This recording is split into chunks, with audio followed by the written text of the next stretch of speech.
I mean, Caitlin to the ground and ooh. What's up, Clark Nation? Fever Nation. Well, we all seen this play, and I wasn't too happy about it. I'm sure you weren't too happy about it. I've been mulling this over almost the entire day while I was at work. I'm just thinking about how should I approach this. Well, how about we go behind the veil one more time?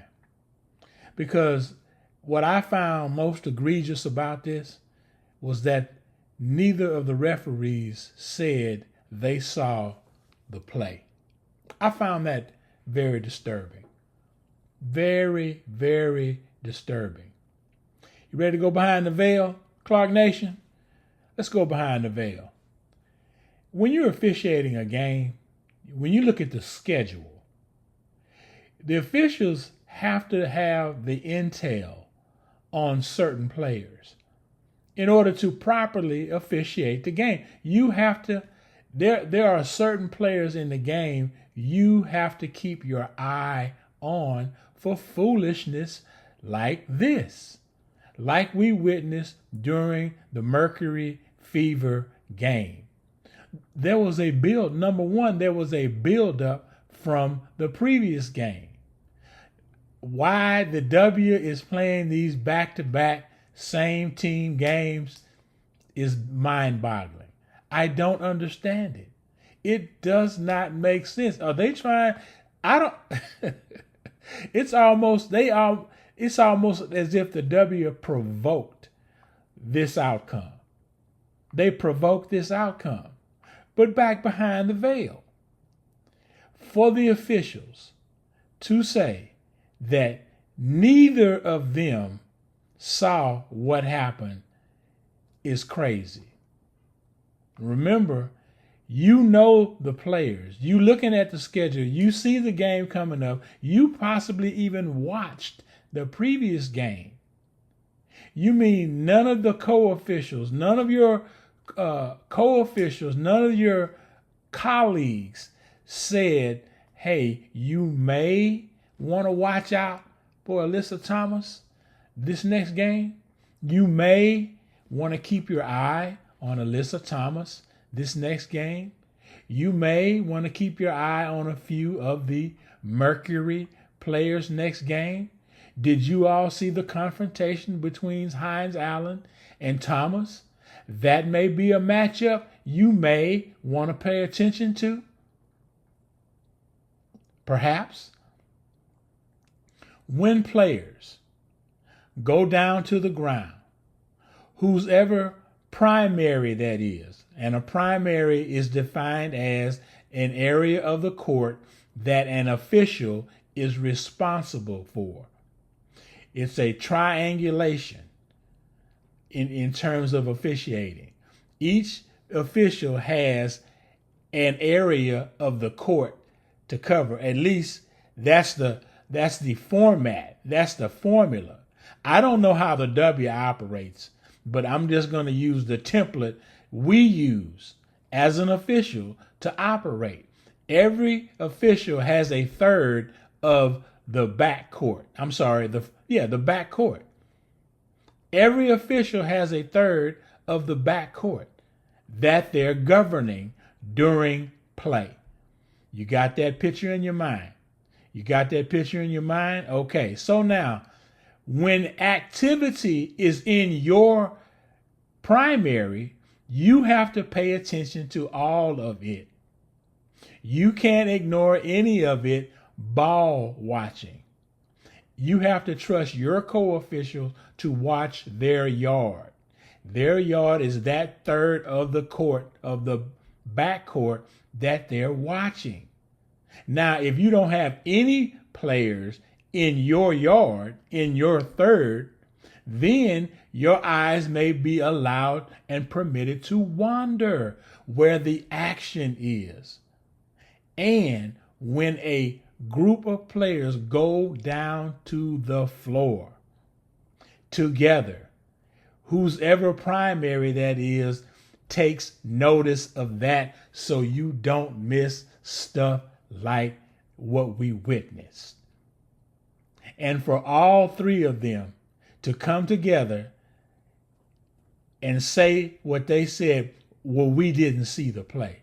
You mean because there was that area of the court was supposed to be covered by somebody. It's not a we question, it's an I.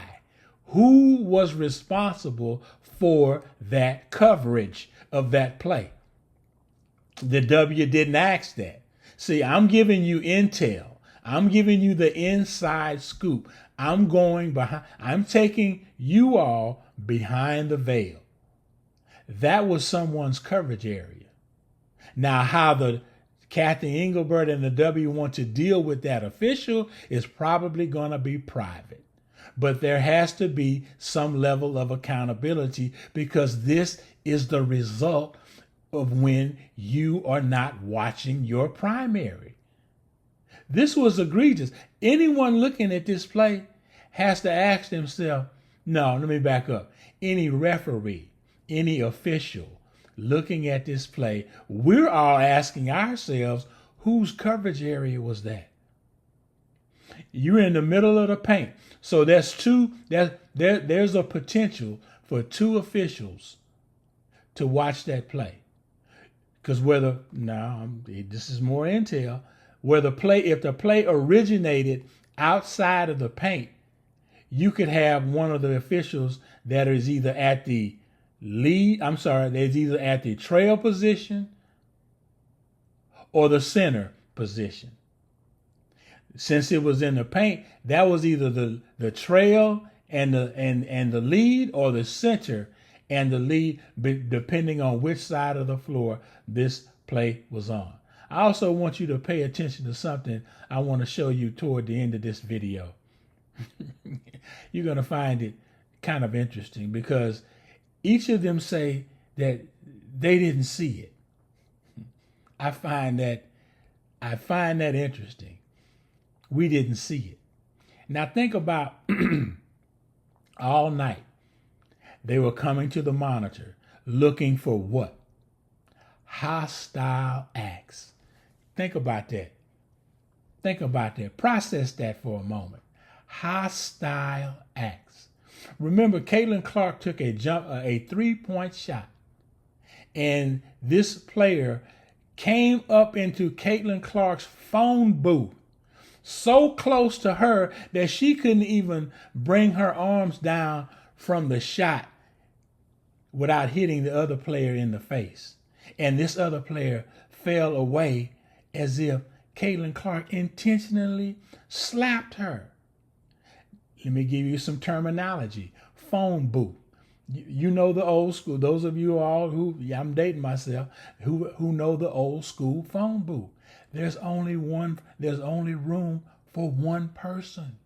To go in her phone booth, in a natural act of bringing your arms down, you're going to make contact.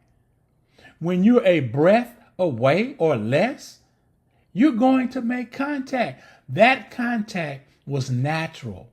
Caitlin Clark was bringing her arms down from a shot. But what did the officials go to the monitor and look at to see if Caitlin Clark bringing her arm down with this, I think it was Ajayi, in her phone booth, was a hostile act? And then moments later, when these players go to the floor, no one dared go to the monitor and look to see if there was a hostile act on that play. The safest move would have been to go to the monitor just to check to see if we missed anything. Because now you're coming in on the tail end of this play after the game, and now you're allowing the league office to assess penalties. The penalties should have been assessed during the game, just like all of the fouls were assessed. You looked at Kalia Flopper, foul against Boston. Kalia Flopper was in Boston's phone booth. Boston couldn't even bring her elbow down in a natural way without making contact. But when you have this type of foolishness going on, when you have this type of officiating going on, these are things that can occur and will occur and do occur during the game. These are the things that occur. These are the things that happen. Clark Nation, Fever Nation, no one should be shocked. No one should be shocked when this is happening. I'm telling you stuff that should have been revealed during the game, but now they're trying to do the damage control on this play. And then they come away with a 1-game suspension. I want you to take a look at the last clip of this play right here. You see CC's on the ground. And I want you to look at the right side of this picture. What is I want you to look what comes into the picture. Is that a pants leg? Is that a pants leg of an official right there? Now, I don't know because there's not enough there, but they went out of their way to say no one saw this. If that's a pants leg of an official, how did you miss that? How did you miss that? And my brethren and sisterin out there, you know where the lead stands, and I'm talking terminology. We're still behind the veil, Clark Nation. We're still behind the veil. You know where the lead stands on certain plays. From that angle, is that lead in the paint? Is that lead or right outside the paint on a play like that? Now, this was a lot. Remember, play continued. They never stopped. They allowed play to continue. They didn't see anything here. Nothing to see here. Yeah. Is that a pants leg? Now, some may go out their way to say other things, but is that a pants leg of an official? We see that it's black. To me, that's what it looks like to me. It looks like the pants leg of an official. So now, back to their original story. What do they say? This is my story, and I'm sticking with it. That's what you have here. That's what this looks like. I'm not going to go off the deep end, but that looks like a pants leg to me. Now, the only thing we can't identify is whose pants leg that is. This is the camera angle. Who would that be? Who? And now understand, to be clear, let me be clear, just to know, to let you know I'm not reaching on this.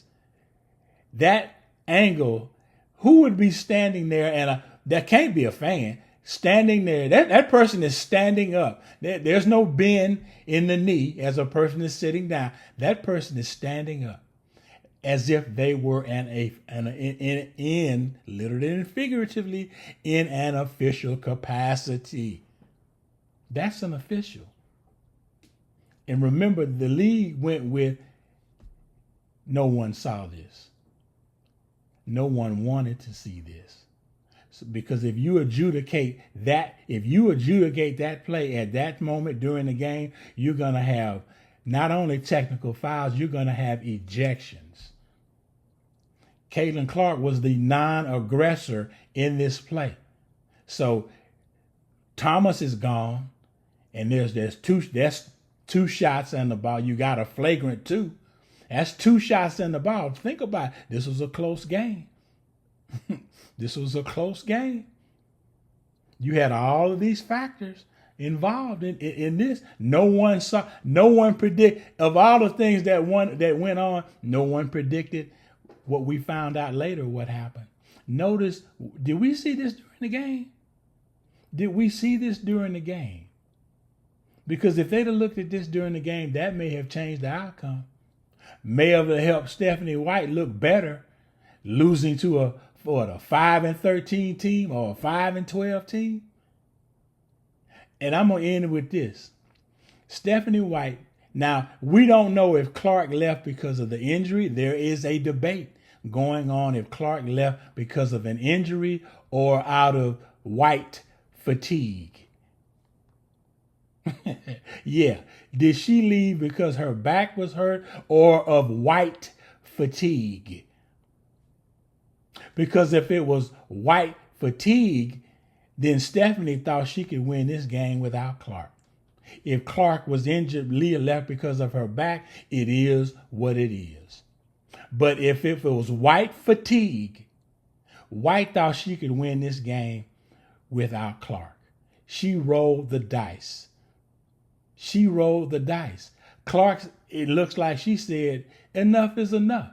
You think you can get this without me? Go right ahead. And who does she put in? Her 10th round, her overall 10th pick of the draft, who collapsed in the last seconds of that game. They gave the ball to her to close out the game, and she panicked and dropped the ball, and the ball rolled uncontrollably into the front, the backcourt. Uncontrollably into the backcourt, and the clock ran out. That's how you end the game, Stephanie. Great job, Stephanie. You couldn't have picked a better way to end that night. Like, comment, subscribe. You all have a blessed day. I am out.